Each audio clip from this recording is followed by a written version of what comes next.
The World Health Organization announcing a new global record in daily coronavirus cases. The CDC now forecasting another 12,000 to 20,000 deaths are possible by Election Day. This as Ohio's governor pleads with people to wear masks, calling not wearing them the biggest threat to our economy.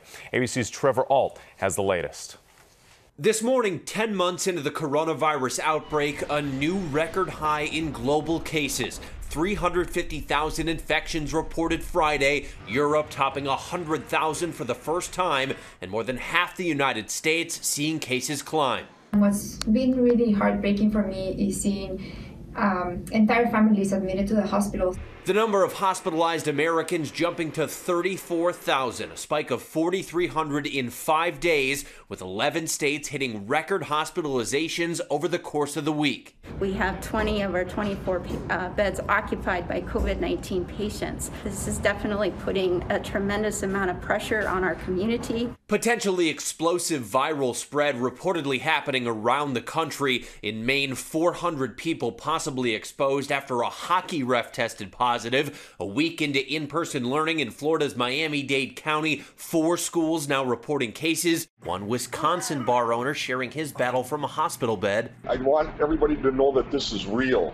And in the small Oklahoma town of Chelsea, every police officer is now in quarantine. We were fearful of this ever since, March. And health experts fear the country could continue trending backward. White House Coronavirus Task Force Coordinator Dr. Deborah Birx warning the Northeast. We do see some of those early signs that there's early asymptomatic silent spread. But already so many families irreparably torn apart. 17-year-old Elvia Ramirez was a high school senior in North Dakota, the state's youngest to die from the virus. So I hope people do wear masks and take this virus seriously so no one else has to go through this pain that we are going through. And around the country, there's more signs of industries bracing for a long fight against this virus. Here on Broadway, performances are now canceled until at least June of next year. Eva. Trevor Ault for us here in New York. Let's bring in ABC News Chief Medical Correspondent Dr. Jennifer Ashton. Dr. Ashton, thanks so much for being with us this morning. President Trump spoke about his condition last night in his first on-camera interview since being diagnosed with coronavirus. Did anything medically jump out at you? And does it say anything about whether it's safe for him to resume those in-person events? Well, from a medical perspective, Eva, nothing really surprising there. It was really just the patient's perspective of his experience with COVID-19. It would have been nice to hear how the First Lady is doing.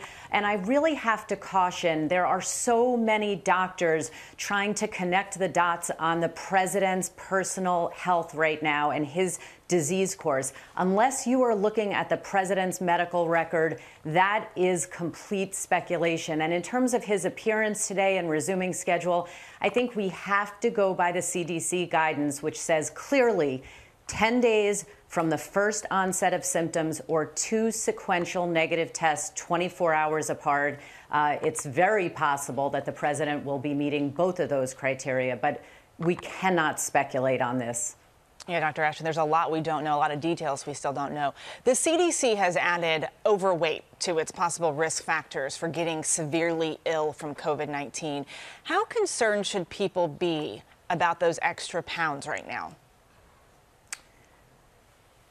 Well, I think, first of all, they should always be concerned. Overweight is defined as a body mass index of 25 to 30. Obese is above 30. When you're talking about the overweight category, that's about 70% of the U.S. population. So it is a lot of people. Theories is that fat tissue is hormonally and metabolically active and increases inflammation.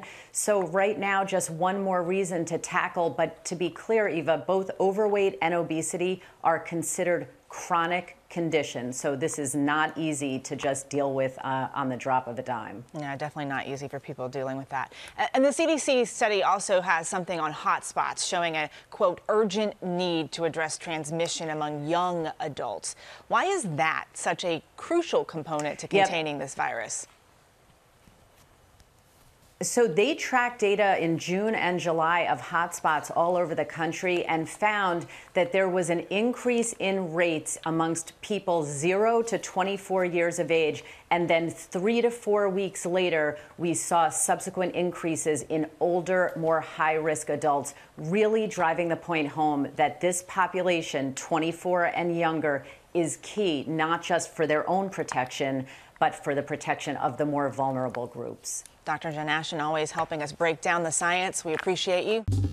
Well, hey there, GMA fans. Robin Roberts here. Thanks for checking out our YouTube channel. Lots of great stuff here. So go on, click the subscribe button right over here to get more of awesome videos and content from GMA every day, anytime.